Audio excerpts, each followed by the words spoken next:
Hello, welcome to Workplace Wake Up. I'm Jen Shaw. Every week, I spend about 15 minutes covering legal developments, introducing you to interesting guests, and providing some entertainment to start your workday. Hi, everyone. So Erika Frank is joining us from the office today. Hi, Erika. Hi, Jen. It's so fun to be here. Well, we have a really interesting topic today, which are dress and grooming standards. And some of you might be thinking, oh, so boring. Not boring at all. What are we talking about? What are people allowed to wear to work? Do they have to take a shower?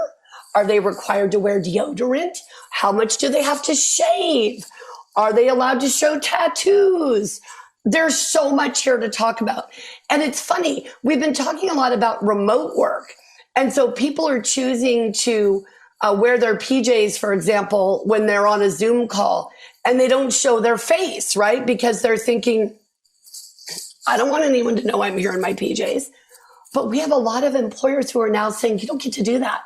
You don't get to come to work with a paper bag over your head. So you don't get to participate in a Zoom call without showing us what you're doing. You can blur the background.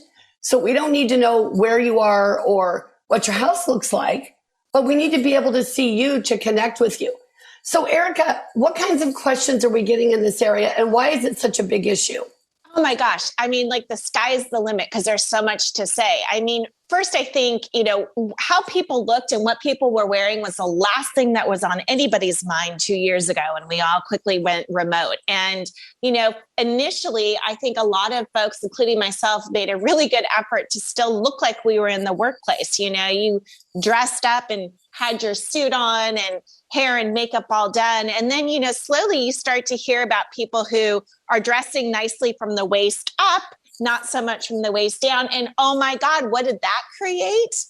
A whole host of potential issues, right? Because you're forgetting the cameras on, the employees standing up and revealing whatever is below the waist. And we've certainly heard of those stories where it is not something that anybody wants to see. And,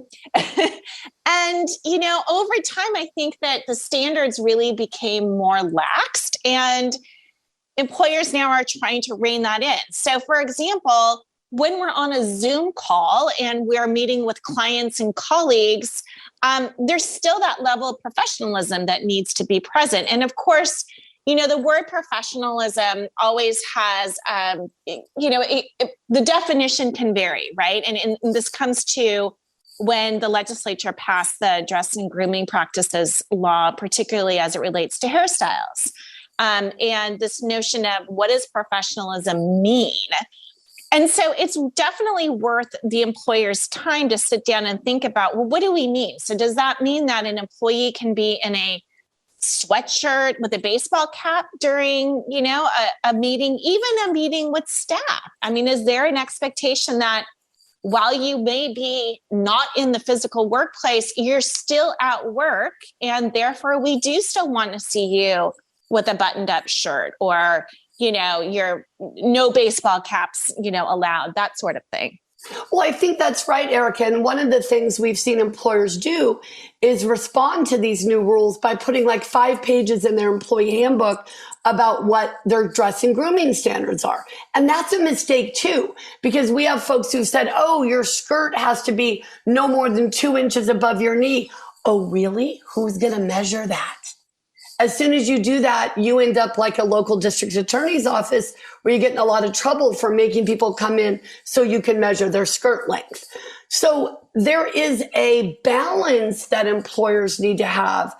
And I do agree with folks who say, look, why does it matter what I wear? My brain is here. To a degree, I get that, right? Do I need to really wear a suit if you and I are recording a webinar where nobody's seeing us, right? And by the way, I'm not wearing a suit today. Okay. So there we have it. But what's interesting from a legal perspective is the closer you get to requiring a uniform. All right. Think about your local Target store, khaki pants and a red shirt. If you're requiring that, that's a uniform. You've got to supply it. You might wonder why, okay, well, how come some Target team members have a vest, a red vest that they're wearing? Well, because that was the agreement, right? Let's supply you a red vest in case you don't want a shirt. You don't want to buy a red shirt. You don't want to buy a certain style or color of pants. So it's one thing to say light pants and a dark shirt. It's another thing to say, khaki pants in color and style with a blue polo. So there are legal issues that come into play here. Also things like, okay, well, what if what I want to wear is inappropriate? So do you get to come to work dressed like you're going to be at a cocktail party? No, you don't. I'll never forget when I was a new lawyer, we had a legal secretary at my law firm who dressed very provocatively. And I would catch myself staring. I'm like, oh my gosh. And she looked really good too. I mean, she was beautiful and she had a fabulous figure and everything fit marvelously. But it was more like she was going to a cocktail party than she was coming to work. And then she would complain about so-and-so staring at me. And I'm thinking, I'm staring at you. This isn't appropriate, right? So there certainly are limits. Somebody wearing a tattoo of, their alma mater is going to be different than somebody wearing a tattoo of, a naked woman in a reclining position. Now, do we make people take off their tattoos? No, but they may have to cover them up, right? And you have to be careful. You can't say a Star of David is okay, but a cross isn't. So there are a lot of rules here when we talk about dress and grooming. And one of the things that Erika and I want to point out to all of you who are listening today is really be critical when you're looking at your policies about what people are allowed to wear and their grooming requirements. You can't tell women they have to wear makeup, for example. You just required an extra 15 minutes of them getting dressed in the morning. Welcome to you owing them 15 minutes of compensation for that. You can't do that. So you have to think about these things critically. And of course, when I say you can't do that, I mean you can't do that without creating liability. You're welcome to do whatever you want to do, of course, but you should know where your risks are. So Erika, what are the other issues that come up in this area? Yes, Jen. And I think your story about the secretary, the legal secretary, still is true in a Zoom setting when we have the Brady Bunch, squares of Zoom. And let's face it, I'm sure all of us have been distracted, wondering what everybody looks like, wondering what the background looks like. So when you're crafting those policies, I think there needs to be specificity, and employers are going to ask, okay, so if we're in a team meeting, do I need to have a button-down shirt or can I wear my AC/DC t-shirt? Would you wear the AC/DC t-shirt when you come into the office? You answer that question. I think another topic that needs to be discussed, Jen, is as more employers are moving to a hybrid work environment, is there going to be different dress requirements when an employee is working from home or when they're coming into the office? Maybe, maybe not. And certainly the protective hairstyles is something that is always an issue that employers need to keep in mind.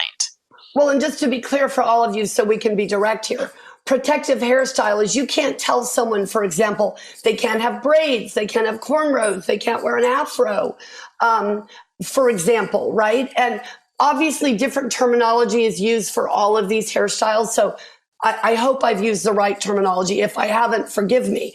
But the idea here is there is a rub between people bring their brain, and that's what you're really interested in, and people dressing in a way that is distracting or can interfere with your business relationships. And that is a line that is not always clear. And this is why, as we've told you a million different times and in a million different ways, when you write policies and procedures, you can't just take somebody else's and put your name on them. Because when you're doing a handbook or you're writing a dress and grooming policy, you've got to think about, who are my categories of employees? What are they doing? Your maintenance staff is probably going to be required to dress differently than the folks in the front of your office. Your kitchen folks are going to be dressing differently than your front of house folks in your restaurant or your hotel dining room. So you've got to think about this from the perspective as what are the essential functions of these jobs? What are these people doing? And what is important? If you're running a daycare center, you may not have someone who has multiple piercings and multiple tattoos showing if it would make the kids uncomfortable, if they wouldn't understand what's going on. I'll tell you, we had a case like that one time. And the opposite was true. The kids thought it was fascinating. It was the parents who had stereotypes about the individuals who have multiple piercings and these kinds of tattoos who were causing the problem. The kids were like, oh, that's so cool. How did you do that? So we really have to be smart about what are the true expectations for the job. And you want to be fair and think about what are you requiring of everyone. And on that note, Jen, dusting off your policy is really important because I bet a lot of us haven't looked at it in a long time. And it's not enough to just bury it in your handbook, particularly if we are making changes to the dress and grooming practices, to circulate it to your employees because they probably want to know too. There's a lot of uncertainty out there that we all feel. And as we start moving back into what life used to be like 2 years ago, there's a lot of questions now. Do we still have to wear a suit?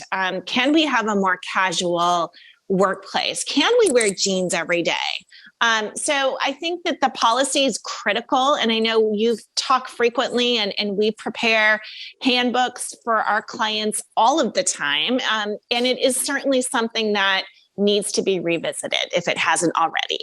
Well, Erika, thank you so much because that's right. There are some things you can put on autopilot and some things you can't. And policies and procedures are really the things that you don't want to put on autopilot. I know you can download some for free from Iowa. Well, guess what? California law is a lot different, and you've got to think through what your industry is, what your employee expectations are. And hey, where you can give someone a bonus of saying, it's okay to wear jeans, or you don't, great. If people love that, fabulous. But there are times and places where that may not work.